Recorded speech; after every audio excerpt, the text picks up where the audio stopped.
नमस्कार दोस्तों, RJ science classes में आपका एक बार फिर से स्वागत करता हूं। और आज हम टेस्ट जो थर्ड है वो लेके आए हैं राजस्थानी भाषा और साहित्य का। तो चलिए दोस्तों शुरू करते हैं।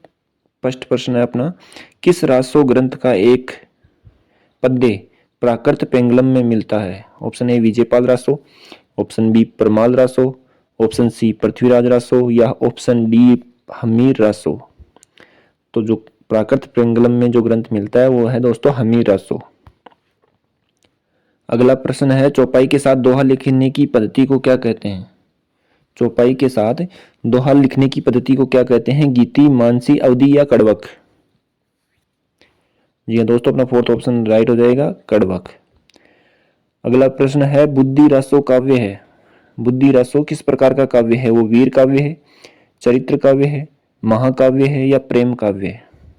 तो बुद्धि रासो दोस्तों वो है प्रेम काव्य। 14वीं सदी की ये रचना है। इसे चंपावती नगर या चंपावती नगर के राजकुमार और जल्दी तरंगिनी की प्रणय कथा का वर्णन किया गया है।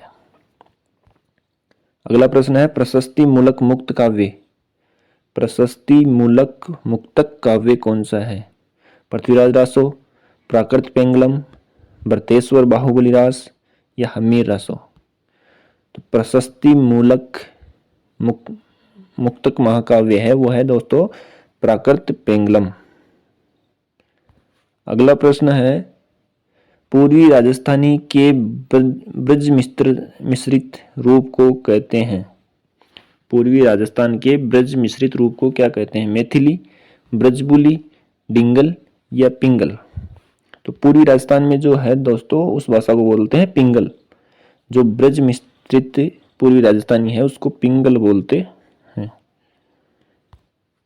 अगला प्रश्न है, आदिकाल की भाषा को पुरानी हिंदी नाम किसने दिया था? आदिकाल की भाषा को पुरानी हिंदी नाम किसने दिया था? डॉक्टर भोलानाथ तिवारी ने, डॉक्टर धीरेन्द्र वर्मा ने, डॉक्टर चंद्रधर गुलेरी ने या डॉक्टर आचार्य हजारी प्रसाद द्विवेदी ने? हजारी प्रसाद द्विवेदी ने। तो इनमें किसने आदिकाल की भाषा को पुरानी हिंदी नाम दिया है? यह दोस्तों अपना राइट आंसर हो जाएगा चंद्रधर शर्मा गुलेरी। इन्होंने ही आदिकाल की भाषा को पुरानी हिंदी का नाम दिया है। अगला प्रश्न है, आदिकाल में खड़ी बोली को काव्य की भाषा बनाने वाले पहले कवि? आदिकाल में खड़ी बोली को काव्य की भाषा बनाने वाले थे विद्यापति थे, अब्दुल रहमान, अमीर खुसरो या सरहपा? तो आदिकाल में खड़ी बोली को काव्य बनाने वाले थे, काव्य की भाषा बनाने वाले थे वो थे अमीर खुसरो। अगला प्रश्न है दोस्तों, डॉक्टर गणपति चंद्र गुप्त ने आदिकाल की समय सीमा कब से मानी है? आदिकाल की समय सीमा डॉक्टर गणपति चंद्र गुप्त के अनुसार आदिकाल की समय सीमा क्या है? तो या 1050, 1084 ईस्वी, 993 ईस्वी या 1000 संवत? दोस्तों आदिकाल की जो गणना है वो डॉक्टर गणपति चंद्र गुप्त के अनुसार 1184 ईस्वी मानी गई है। अगला प्रश्न है, अपभ्रंश में कृष्ण काव्य के प्रणेता है? अपभ्रंश में कृष्ण काव्य के प्रणेता हरिभद्र सूरी, स्वयंभू, कणहपा या पुष्पदंत? तो अपभ्रंश में कृष्ण काव्य के प्रणेता है वो पुष्पदंत है दोस्तों। अगला प्रश्न है, कल्प द्रमुन राठौड़ की ख्यात के लेखक कौन है? कल्प द्रमुन राठौड़ा की ख्यात के लेखक कौन है?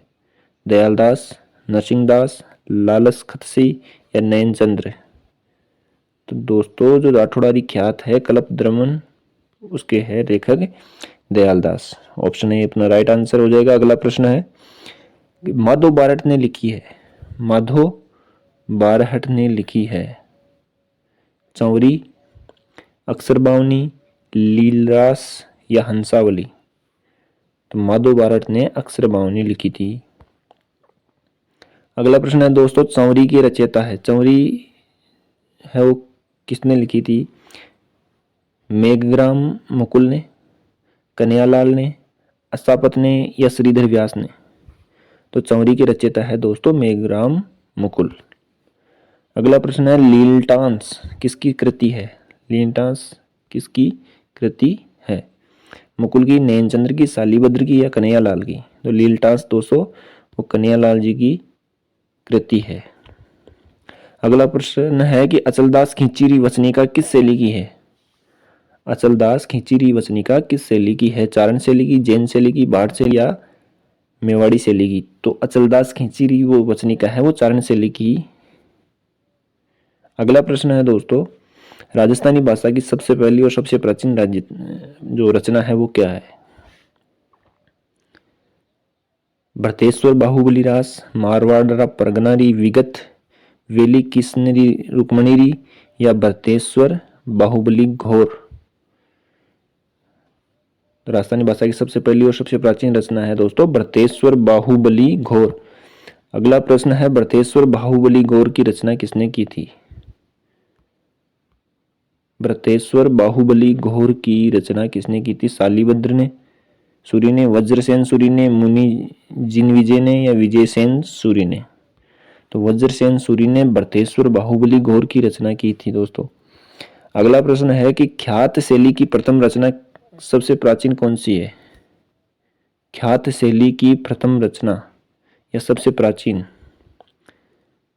कौन सी है? ख्यात दयालदास जी ख्यात, मनोत नैन श्री ख्यात, महेश दास श्री ख्यात या इनमें से कोई नहीं? तो ख्यात शैली की प्रथम रचना या सबसे प्राचीन जो रचना है वो है मनोत नैन श्री ख्यात।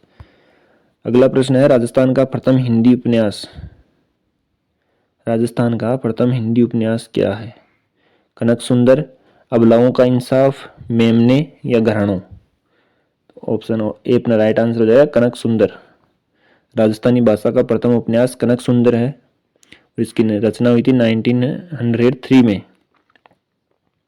शिवचंद्र भरतिया द्वारा इसकी रचना की गई थी और शिवचंद्र भरतिया को राजस्थान का भारतेंदु हरिश्चंद्र भी कहा जाता है।